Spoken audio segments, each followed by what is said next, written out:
E aí, galera, beleza? Bom, então vamos para mais uma aula, né? Da playlist Eletroquímica. Se você não sabe a playlist que eu tô falando, vai aparecer agora nos cards. Apareceu. E vamos lá. A gente vai falar sobre pilhas, né? Mas antes disso, já vou pedir para vocês compartilharem o canal, deixar aquele like. E aí, se vocês não gostarem da aula, pode dar o dislike depois. Beleza? Então vamos falar de pilha utilizando o quê? O NOx e o redox, que são o que a gente aprendeu na última aula, né? Então vamos lá. É essas pilhas aqui? Não, né? O Greg já está falando. É essa pilha aqui, ó. Essa pilha é muito mais interessante, principalmente quando você entende como ela funciona, beleza?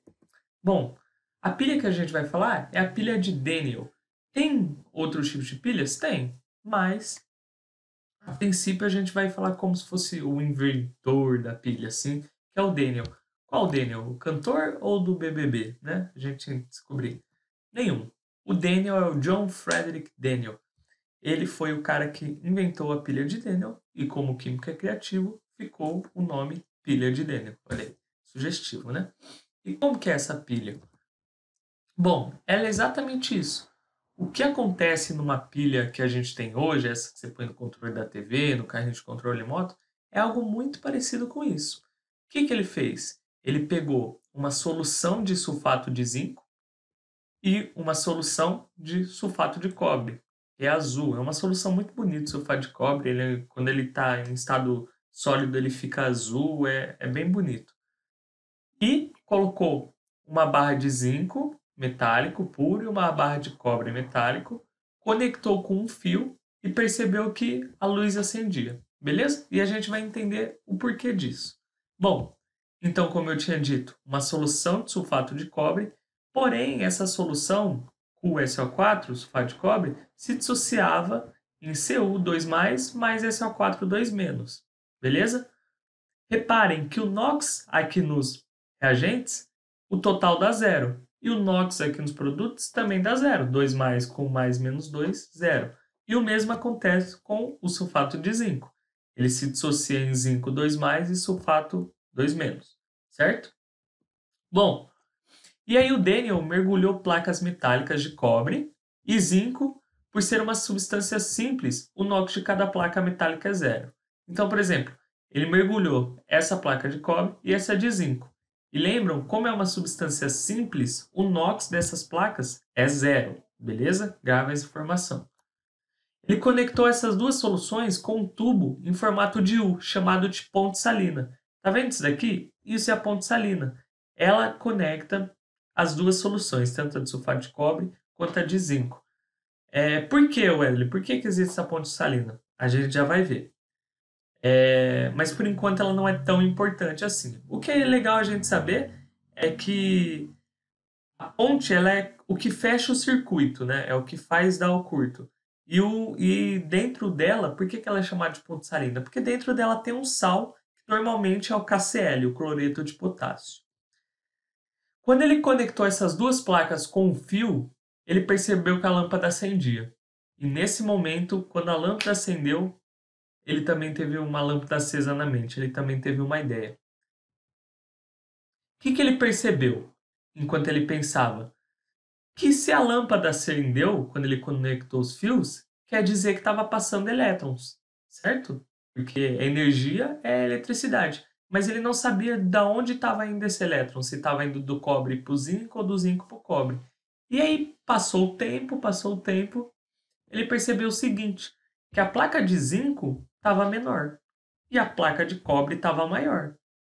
E aí ele parou, pensou, bom, se a placa de zinco está menor, é porque acabou zinco. E se a placa de cobre está maior, é porque ele ganhou cobre. Mas de onde veio esse cobre? E aí ele, plum, teve outra ideia. Bom, a gente tem uma solução de sulfato de cobre, que quando ele se dissocia, vira Cu2+, e SO4 2-.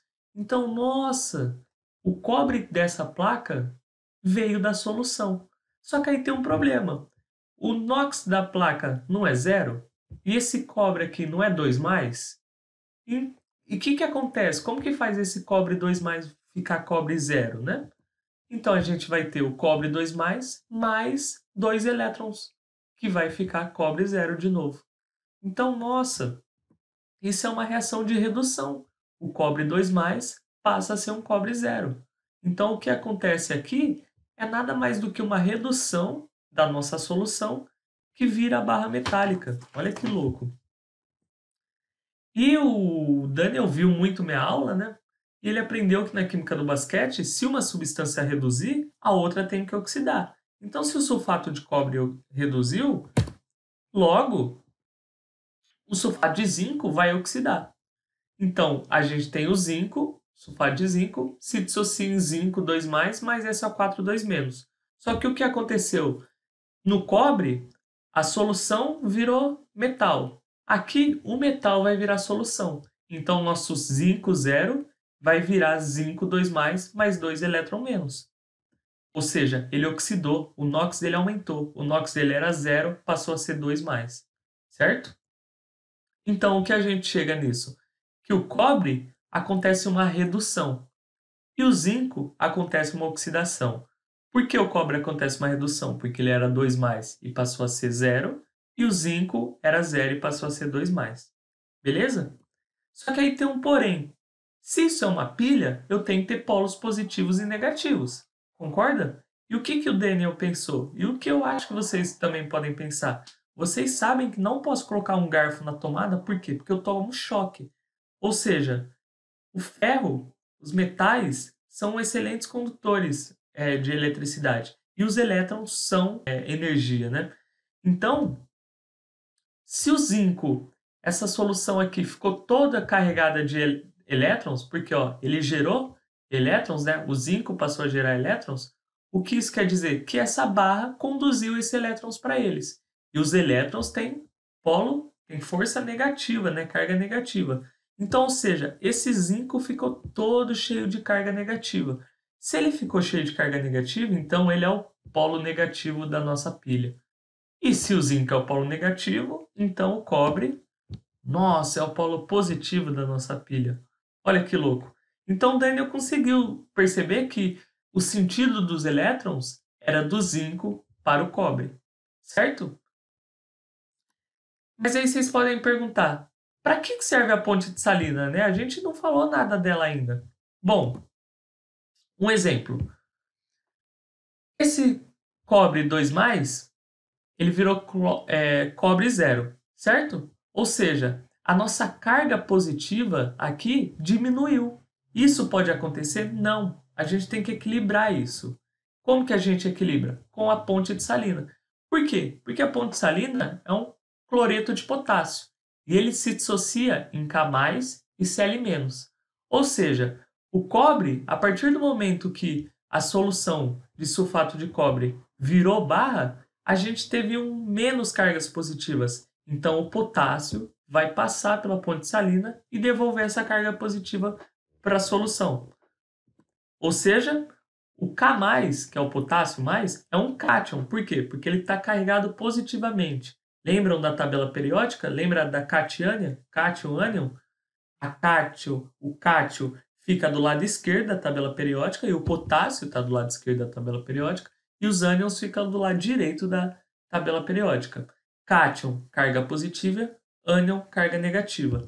Então, se o lado do cobre foi carregado por um cátion de carga positiva, então o cobre é um cátodo. Ó, cátion, cátodo, pegou? E o zinco vai ser o contrário. O zinco ganhou elétrons positivos. Então o que a gente tem que fazer? Fazer esses elétrons positivos pararem, né? Elétrons positivos não, carga positiva. Elétron é sempre negativo. Então o que a gente tem que fazer? Mandar carga negativa para a solução. Ou seja, o Cl- vai para a solução. E o Cl- é um ânion. Então se o Cl- é um ânion, o zinco vai ser um ânodo.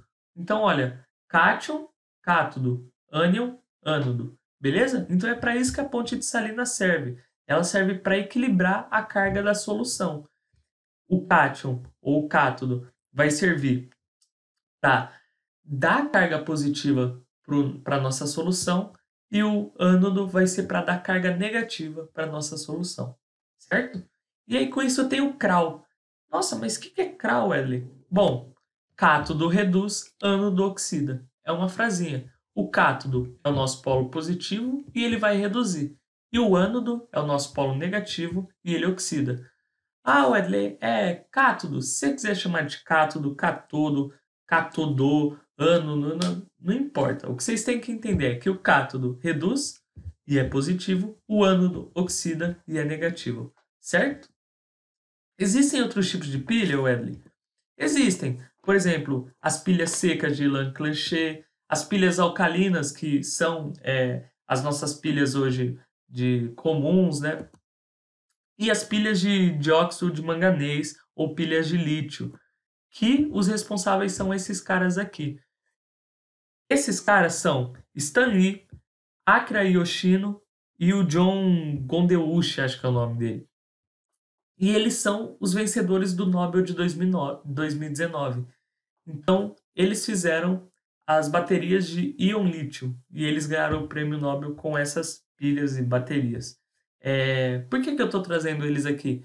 Porque eu estou pensando em trazer um vídeo sobre curiosidades do prêmio Nobel e aí para tentar dar um interesse, né? Se vocês quiserem, comenta aí, por favor. Então, beleza, galera. Achou que eu não ia deixar uma palavrinha, né? Vocês acharam que eu tinha esquecido o Paulo Freirinho. Bom, me movo como educador porque primeiro me movo como gente. Por que eu coloquei essa frase? Porque tem mover, né? A pilha da energia para a gente mover e tudo mais. Ou pegar a sacada. Então é isso, gente. Espero que vocês tenham entendido pilha. Qualquer dúvida, deixa aí nos comentários. Foi mais um vídeo explicando como que funciona uma pilha, né? Como que foi o processo de desenvolvimento dela. Eu não envolvi ainda diferença de potencial e tudo mais, porque isso vai ser o próximo vídeo, beleza? Então fiquem na paz e fiquem em casa. Mas antes, uma palavrinha do Paulo Freire. Deixa o like, se inscreve no canal, compartilha com os amiguinhos e até a próxima aula com eletrólise. Beleza? Até a próxima, galera. Falou!